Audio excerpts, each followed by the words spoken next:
Hello, welcome back to edu.com. നിങ്ങളെ ഇന്ന് നമ്മൾ 4ാം ക്ലാസ്സിലെ കേരള പാഠാവലി 1ാമത്തെ ചാപ്റ്ററിൻ്റെ സെക്കൻഡ് ക്ലാസ് ആണല്ലേ. അപ്പോൾ എല്ലാ കൂട്ടുകാരും റെഡിയല്ലേ? കൂട്ടുകാരെ, ഇന്ന് നമ്മൾ ഡിസ്കസ് ചെയ്യാൻ പോകുന്നത് പേജ് നമ്പർ 10 മുതലാണ് കേട്ടോ. പേജ് നമ്പർ 10 നിങ്ങൾക്കൊരു കവിത കാണാൻ കഴിയും. നോക്കിക്കേ, എന്താ ഇവിടെ കാണുന്നത്? മുന്നറിയിപ്പ് എന്ന് പറഞ്ഞ ഒരു കവിതയാണ്. മുന്നറിയിപ്പ്. കാഴ്ചകൾ കാണാൻ പോകുന്നവരെ കാര്യം നമ്മൾ പറഞ്ഞേക്കാം.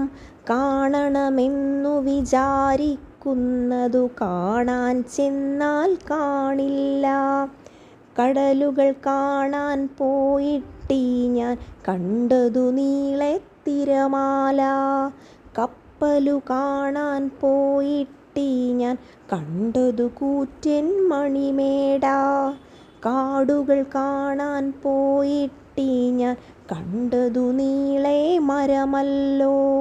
കാണാൻ ചെന്നു വാരിക്കുഴി ഞാൻ കണ്ടതു കൂറ്റൻ കിണറല്ലോ. കാഴ്ചകൾ കാണാൻ പോകുന്നവരെ കാര്യം നമ്മൾ പറഞ്ഞേക്കാം. കാണണമെന്നു വിചാരിക്കുന്നതു കാണാൻ ചെന്നാൽ കാണില്ല. ഈ കവിത നമുക്ക് ഒന്നുകൂടി ചൊല്ലി നോക്കിയാലോ? മുന്നറിയിപ്പ്. കാഴ്ചകൾ കാണാൻ പോകുന്നവരെ കാര്യം നമ്മൾ പറഞ്ഞേക്കാം. കാണണമെന്നു വിചാരിക്കുന്നതു കാണാൻ ചെന്നാൽ കാണില്ല. കടലുകൾ കാണാൻ പോയിട്ടീ ഞാൻ കണ്ടതു നീളെ തിരമാല. കപ്പലു കാണാൻ പോയിട്ടീ ഞാൻ കണ്ടതു കൂറ്റൻ മണിമേട. കാടുകൾ കാണാൻ പോയിട്ടീ ഞാൻ കണ്ടതു നീളെ മരമല്ലോ. കാണാൻ ചെന്നു വാരിക്കുഴി ഞാൻ കണ്ടതു കൂറ്റൻ കിണറല്ലോ. കാഴ്ചകൾ കാണാൻ പോകുന്നവരെ കാര്യം നമ്മൾ പറഞ്ഞേക്കാം. കാണണമെന്നു വിചാരിക്കുന്നതു കാണാൻ ചെന്നാൽ കാണില്ല. ആരാണ് ഈ കവിത എഴുതിയത്? നിങ്ങൾക്ക് മനസ്സിലായോ? ഇവിടെ എഴുതിയിട്ടുണ്ട് അക്കിത്തം അച്യുതൻ നമ്പൂതിരിയാണ് ഈ ഒരു കവിതയുടെ സൃഷ്ടാവ് എന്ന് പറയുന്നത് അല്ലേ. അക്കിത്തത്തിൻ്റെ കുട്ടിക്കവിതകൾ എന്ന് പറയുന്ന സമാഹാരത്തിൽ നിന്നും എടുത്തതാണ് ഈ ഒരു വരികൾ. കൂട്ടുകാരെ, ഈ കവിതയുടെ ആശയം എന്താണെന്ന് കൂട്ടുകാർക്ക് പിടികിട്ടിയോ? നമ്മൾക്ക് ഈ കവിതയിൽ എന്താണ് കവി ഉദ്ദേശിക്കുന്നത്, എന്താണ് ഈ വരികളുടെ ആശയം എന്ന് നമുക്കൊന്ന് നോക്കിയാലോ? ഈ കവിതയിലൂടെ കവി ഒരു പ്രധാന മുന്നറിയിപ്പാണ് നൽകുന്നത്. നമ്മൾ എന്തെങ്കിലും കാണുവാനായിട്ട്, കാഴ്ചകൾ കാണുവാനായി ഒരു സ്ഥലത്തേക്ക് പോകുമ്പോൾ നമ്മുടെ മനസ്സിൽ നമ്മൾ കാണാൻ ഉദ്ദേശിച്ച പോലുള്ള കാര്യങ്ങളൊന്നും അവിടെ കണ്ടെന്ന് വരില്ല അല്ലേ. അതായത് നമ്മൾ ഒരു പ്രതീക്ഷയോടെ പോകുമ്പോൾ, ഒരു സ്ഥലത്തേക്ക് പോകുമ്പോൾ ചിലപ്പോൾ നമ്മൾ പ്രതീക്ഷിക്കാത്ത കാര്യങ്ങളാകും അവിടെ കാണാൻ പറ്റുക. തന്നെയല്ലേ 1ാമത്തെ വരിയിൽ നമുക്ക് കാണാൻ കഴിയുന്നത്? കാഴ്ചകൾ കാണാൻ പോകുന്നവരെ കാര്യം നമ്മൾ പറഞ്ഞേക്കാം. കാണണമെന്നു വിചാരിക്കുന്നത് കാണാൻ ചെന്നാൽ കാണില്ല അല്ലേ. കാഴ്ചകൾ കാണാൻ പോകുന്നവരെ ഒരു കാര്യം നമ്മൾ പറയാം. എന്താ പറയുന്നത്? കാണണമെന്ന് നമ്മൾ വിചാരിക്കുന്ന കാര്യങ്ങൾ കാണാൻ ചെന്നാൽ കാണാൻ പറ്റില്ല അല്ലേ. 2ാമത്തെ വരി എങ്ങനെയാണ്? 2ാമത്തെ ആ ഒരു ലൈനുകൾ എങ്ങനെയാണ്? കടലുകൾ കാണാൻ പോയിട്ടീ ഞാൻ കണ്ടതു നീളെ തിരമാല അല്ലേ. കപ്പലു കാണാൻ പോയിട്ടീ ഞാൻ കണ്ടതു കൂറ്റൻ മണിമേട. ഇവിടെ എന്താണ് കവി പറയുന്നത്? നമ്മൾ കടൽ കാണാനായിട്ട് പോകുമ്പോൾ നമ്മളുടെ മനസ്സിൽ എന്തായിരിക്കും? കടലിൻ്റെ വിശാലമായിട്ട് ഭംഗി, ശാന്തത, അല്ലെങ്കിൽ അതിൻ്റെ ആഴം അല്ലേ. കടൽ എന്ന് പറയുന്ന ആ ഒരു സങ്കല്പം അല്ലേ മനസ്സിൽ സങ്കല്പിച്ച് നമുക്ക് പോകാം. പക്ഷെ അവിടെ ചെല്ലുമ്പോഴോ നീണ്ട തിരമാലകളായിരിക്കും കണ്ടിട്ടുണ്ടാവുക അല്ലേ. ഇവിടെ പറയുന്നത് എന്താണ്? കടലിൻ്റെ യഥാർത്ഥ സ്വഭാവം അതിൻ്റെ ആഴത്തിലോ ജീവജാലങ്ങളിലോ അല്ലെങ്കിൽ അതിൻ്റെ വിശാലതയിലോ ആണ്. എന്നാൽ ഉപരിതലത്തിൽ കാണുന്ന തിരമാലകൾ മാത്രം കണ്ടപ്പോൾ എങ്ങനെയാണ് ആഴത്തിലുള്ള കാര്യങ്ങൾ കാണാൻ പറ്റില്ല എന്നൊരു ധ്വനിയും കൂടി കവി അവിടെ ഒളിപ്പിച്ച് വെക്കുന്നുണ്ട് അല്ലേ. അതായത് നമ്മൾ പലപ്പോഴും ഒരു കാര്യത്തിൻ്റെ ഉപരിതലം മാത്രമേ കാണുന്നുള്ളൂ അല്ലേ. അതിൻ്റെ ആഴങ്ങളിലോട്ട് ഇറങ്ങിച്ചെല്ലാൻ പറ്റുന്നില്ല എന്നും കൂടി കവി ഇവിടെ പറയുന്നുണ്ട്. കപ്പലു കാണാൻ പോയിട്ടീ ഞാൻ കണ്ടത് കൂറ്റൻ മണിമേടല്ലേ. കപ്പൽ കാണാൻ പോയപ്പോൾ എന്താ ഉണ്ടായത്? വലിയ വലിയ കപ്പലുകൾ, തുറമുഖങ്ങൾ അല്ലേ, കടൽ യാത്രകളൊക്കെ നടത്തുമ്പോൾ അല്ലേ പണ്ടത്തെ ആ ഒരു പഴയകാല പ്രതാപം അതൊക്കെ ഓർമ്മിപ്പിക്കുന്ന ഒന്നാണ്. അപ്പോൾ അന്ന് ആ തുറമുഖം കാണാനോ അല്ലെങ്കിൽ കപ്പൽ കാണാനോ ഒക്കെ പോകുമ്പോൾ എന്താണ് വലിയ മണിമേടകളായിരിക്കാം കാണാല്ലേ, ഇന്നത്തെ കാലത്തുള്ള ആധുനിക കെട്ടിടങ്ങൾ, അല്ലെങ്കിൽ നഗരവൽക്കരണം, അങ്ങനെ പുതിയ സാങ്കേതിക വിദ്യ അല്ലേ, അങ്ങനെ അമ്പരച്ചുംബികളായിട്ടുള്ള കെട്ടിടങ്ങൾ അല്ലെങ്കിൽ കൂറ്റൻ മണിമേടകളായിരിക്കും കാണാൻ പറ്റുക എന്നാണ് കവി പറയുന്നത്. കവി എന്താ പറയുന്നത്? ലോകം നമ്മുടെ പ്രതീക്ഷകൾക്കനുസരിച്ച് മാത്രം നീങ്ങുന്ന ഒന്നല്ല അല്ലേ. അപ്പോൾ ആ ഒരു മുന്നറിയിപ്പ് കൂടിയാണ് കവി നമുക്ക് തരുന്നത്. നാം എന്തെങ്കിലും ഒരു കാണാൻ പോകുമ്പോൾ അതിൻ്റെ യഥാർത്ഥത്തിൽ ഉൾക്കൊള്ളാൻ നാം തയ്യാറായിരിക്കണം. നമ്മൾ കണ്ട കാര്യങ്ങൾ നമ്മൾ ആഗ്രഹിച്ചതിലും എന്തെങ്കിലും വ്യത്യസ്തമായിരിക്കും എന്നും കൂടി നമ്മൾ അംഗീകരിക്കേണ്ടതുണ്ട്. പിന്നെയുള്ള വരികളിൽ എന്താ പറയുന്നത്? കാടുകൾ കാണാൻ പോയിട്ട് ഞാൻ കണ്ടതു നീളെ മരമല്ലോ അല്ലേ. അപ്പോൾ ഇവിടെ പറയുന്ന കാലത്തിൻ്റെ മാറ്റങ്ങളായിരിക്കാം അല്ലേ. പണ്ട് കാലത്ത് കാടുകളുണ്ടായിരുന്നു. അപ്പോൾ ആ ഒരു കാലം അല്ലേ, ഒരു സ്ഥലത്തിന് സംഭവിച്ച വലിയ പരിവർത്തനത്തെ സൂചിപ്പിക്കുന്നതായിട്ട് നമുക്കിവിടെ കാണാൻ പറ്റുന്നുണ്ട് അല്ലേ. ഇവിടെ ചിലപ്പോൾ കവി ഉദ്ദേശിച്ചത് പണ്ട് കാലത്ത് ഒരുപാട് കാടുകളും കാവുകളും എല്ലാം ഉണ്ടായിരുന്നു അല്ലേ. ഇന്ന് ഇത് ചുരുക്കം അല്ലേ കാടുകളാണുള്ളത്. ചെറിയ ചെറിയ മരങ്ങളിലോട്ടൊക്കെ ഒതുങ്ങിപ്പോയിട്ടുണ്ട് ആളുകൾ. മരങ്ങളൊക്കെ വെട്ടി നശിപ്പിക്കുകയും അല്ലെ പ്രകൃതിയെ ചൂഷണം ചെയ്യുകയൊക്കെ ചെയ്യുന്നുണ്ട് എന്നൊക്കെ കവി ഇവിടെ പറയുന്നുണ്ട് അല്ലേ. ഇനി അടുത്ത വരി എന്താണ്? കാണാൻ ചെന്നു വാരിക്കുഴി ഞാൻ കണ്ടതു കൂറ്റൻ കിണറല്ലോ. എന്താ പറയുന്നത്? വാരിക്കുഴി കാണാൻ ചെന്നപ്പോൾ വലിയൊരു കൂറ്റൻ കിണറിനാണ് അവിടെ കണ്ടത് എന്നല്ലേ. അപ്പോൾ വാരിക്കുഴി എന്ന് പറഞ്ഞാൽ എന്താ, ഒരു കുഴി അല്ലേ, അതൊരു ചെറിയ കുഴിയാണ്. മൃഗങ്ങളെയൊക്കെ വീഴ്ത്താനുള്ള, കെണി വെച്ച് വീഴ്ത്താനുള്ള ഒരു കുഴിയാണ് കേട്ടോ ഈ വാരിക്കുഴി എന്ന് പറഞ്ഞാൽ. മരത്തടികൾ അതുപോലെ ഓല അങ്ങനെയുള്ള കാര്യങ്ങളൊക്കെ കൊണ്ട് മറച്ചിട്ട് വലിയൊരു കുഴി ഉണ്ടാക്കും. എന്നിട്ട് കുഴിയുടെ മുകളിൽ എന്ത് ചെയ്യും, ഇങ്ങനെയുള്ള സാധനങ്ങളൊക്കെ വെച്ച് മറക്കും. അപ്പോൾ ജന്തുക്കളും ജീവികളൊക്കെ എന്ത് ചെയ്യും, അതുവഴി വരുമ്പോൾ അതിലോട്ട് വീഴും. അങ്ങനെ ഒരു കെണിയിൽ പെടുത്താൻ വേണ്ടിയിട്ടാണ് ഇത്തരത്തിൽ കുഴി ഉണ്ടാക്കുന്നത് അല്ലേ.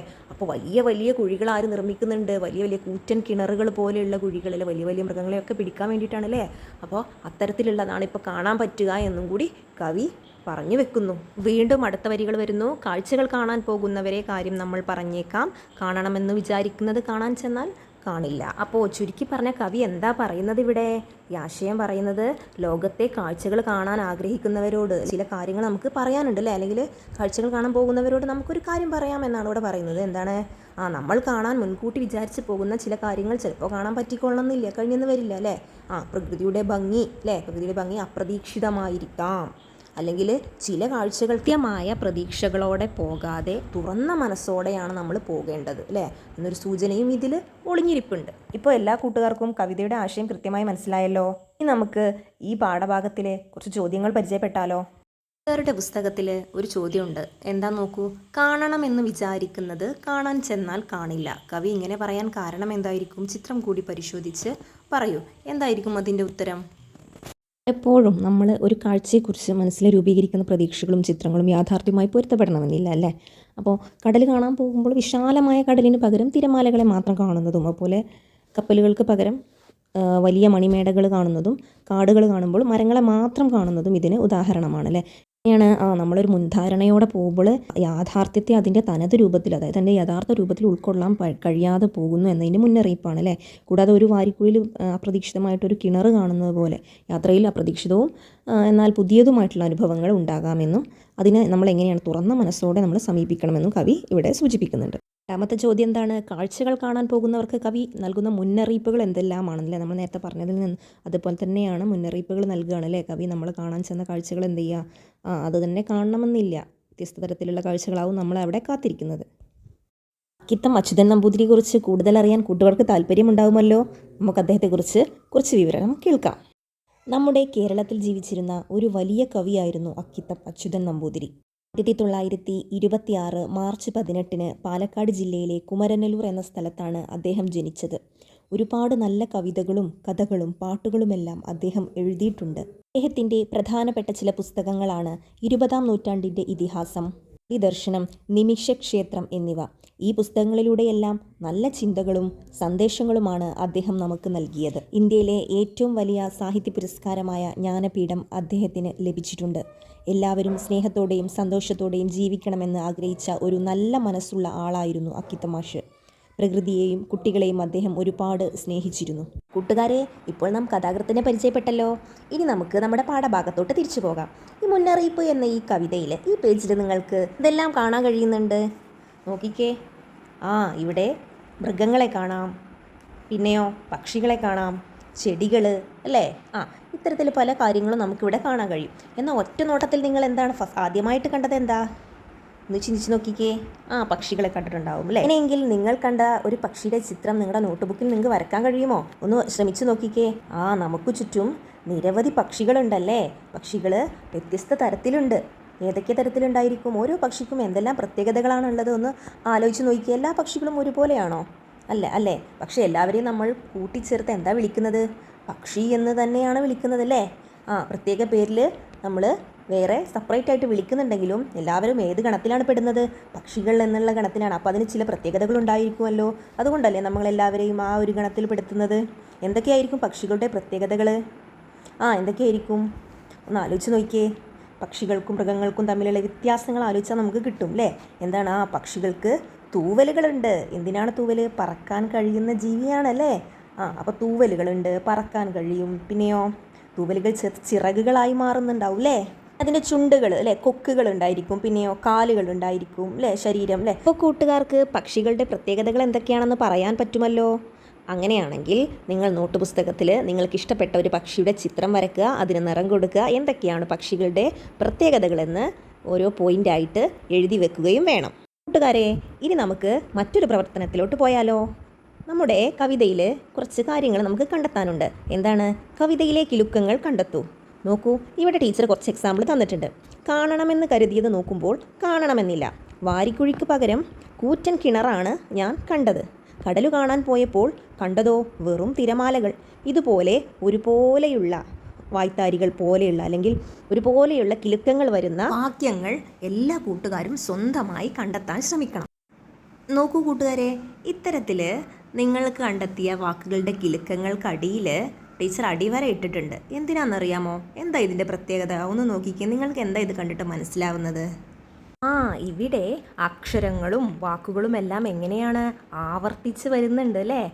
ആവർത്തിച്ച് വരുന്നുണ്ട്. അപ്പോൾ ഇത് നമുക്ക് എന്തിനാണ് സഹായിക്കുന്നത്? നമ്മുടെ ഈ കവിത ഈണത്തിൽ ചൊല്ലാൻ നമ്മളെ സഹായിക്കുന്നുണ്ട്. ഇതുപോലെ ആവർത്തിച്ച് വരുന്ന മറ്റേതെല്ലാം അക്ഷരങ്ങളും വാക്കുകളും കവിതയിൽ നമുക്ക് കണ്ടെത്താൻ പറ്റും? ഒന്ന് നോക്കിയാലോ? അങ്ങനെ ആവർത്തിച്ച് വരുന്നവ കണ്ടെത്താൻ ഒരു എളുപ്പവഴിയുണ്ട്. എന്താണെന്നറിയോ? കവിത ചൊല്ലി നോക്കുമ്പോൾ ഒരു പ്രത്യേക താളം അതിന് കൈവരും. അത്തരത്തിൽ താളം കിട്ടുന്നുണ്ടോ എന്ന് നമുക്ക് നോക്കിയാലോ?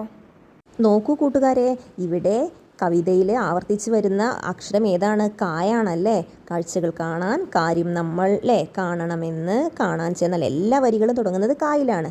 അതുപോലെ ഏറ്റവും കൂടുതൽ ആവർത്തിക്കുന്ന അക്ഷരവും ഏതാണ്?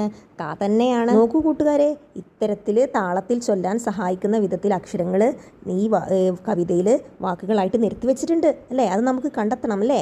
അപ്പോൾ ടീച്ചർ ഒരു വായ്ത്താരി പറഞ്ഞുതരാം. വായ്ത്താരി എന്ന് വെച്ചാൽ ഒരു താളത്തിൽ ചൊല്ലാൻ പറ്റുന്ന ഒരു കാര്യം. അപ്പോൾ ആ ഒരു വായ്ത്താരിക്ക് അനുസൃതമായ വാക്കുകൾ ഏതാണെന്ന് നമ്മൾ കണ്ടെത്താൻ പോവുകയാണ്. തകതിം ധിം. ഈ വായ്ത്താരി എന്ന് പറയുമ്പോൾ കൂട്ടുകാർക്ക് മനസ്സിലായോ എന്താണെന്ന്? നമ്മുടെ നാടൻ പാട്ടുകളിലൊക്കെ കാണുന്ന വരികളെയാണ് എക്സ്ട്രാ നമ്മൾ ഒരു താളത്തിന് വേണ്ടി ചേർക്കുന്ന വരികൾ അല്ലേ?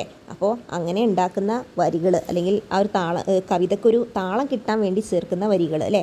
അതാണ് വായ്ത്താരികൾ. അപ്പോൾ ഈ വായ്ത്താരികളുടെ അതേ ട്യൂണിൽ വരുന്ന അതേ താളത്തിൽ വരുന്ന വരികൾ നമ്മുടെ കവിതയിലും ഉണ്ട്. അത് കണ്ടെത്താനാണ് നമ്മൾ ശ്രമിക്കുന്നത് അല്ലേ? തകതിം ധിം എന്ന് പറയുന്ന ഈ ഒരു വാക്കിന് എത്ര അക്ഷരങ്ങളുണ്ട്? 4 അക്ഷരങ്ങളുണ്ടല്ലേ? അപ്പോൾ ഇതുപോലെ 4 അക്ഷരങ്ങൾ വരുന്നതൊക്കെ അപ്പോൾ അതേ താളത്തിൽ നമുക്ക് ചൊല്ലാൻ കഴിയുമല്ലോ. അപ്പോൾ ഏതൊക്കെയായിരിക്കും 4 അക്ഷരങ്ങൾ വരുന്ന വാക്കുകൾ? മരമല്ലോ, പിന്നെ കിണറല്ലോ, തിരമാല, മണിമേട അല്ലേ? ഇതൊക്കെ നമുക്ക് തകധിം ധിം എന്നുള്ള ഈ ഒരു വായ്ത്താരിക്കനുസരിച്ച് ചൊല്ലാൻ കഴിയുന്നതാണ്. കവിതയിൽ നിന്നല്ലാതെ മറ്റേതെല്ലാം വാക്കുകൾ കുട്ടികൾക്ക് ഇതുപോലെ കണ്ടെത്താൻ കഴിയും? ഒന്ന് കണ്ടെത്താൻ ശ്രമിച്ച് നോക്കിക്കേ. ഇഷ്ടം പോലെ ഉണ്ടല്ലോ. ഇലയല്ലോ, ചെറുതല്ലോ, വലുതല്ലോ അല്ലേ? പോലെ 4 അക്ഷരങ്ങൾ വരുന്ന തകധിം ധിം എന്ന് പറയുന്ന ആ ഒരു വായ്ത്താരിക്ക് അനുസൃതമായിട്ടുള്ള 4 അക്ഷരങ്ങൾ വരുന്ന വാക്കുകൾ കണ്ടെത്തി നോട്ട് പുസ്തകത്തിൽ എഴുതണേ. ഓക്കെ കുഞ്ഞുമക്കളെ, അപ്പോൾ നമ്മുടെ ഇന്നത്തെ ക്ലാസ് ഇവിടെ അവസാനിക്കുകയാണ്. വീണ്ടും അടുത്ത ക്ലാസ്സുകളിലായിട്ട് 3rd പാർട്ടുമായിട്ട് നമുക്ക് വീണ്ടും കാണാം. അപ്പോൾ നിങ്ങൾക്കുള്ള പ്രവർത്തനങ്ങൾ ഇനിയും തുടർച്ചയായിട്ട് വരുന്നുണ്ട്. ഈ വീഡിയോയുടെ അവസാനമായിട്ട് വരുന്നുണ്ട്. അപ്പോൾ എല്ലാ കുട്ടികളും വന്നു അത് നോട്ട്ബുക്കിൽ എഴുതുക, എന്നിട്ട് വൃത്തിയായിട്ട് പഠിക്കുക. ഓക്കെ, പ്രവർത്തനങ്ങളെല്ലാം ചെയ്യാനും ശ്രമിക്കുക. See you again.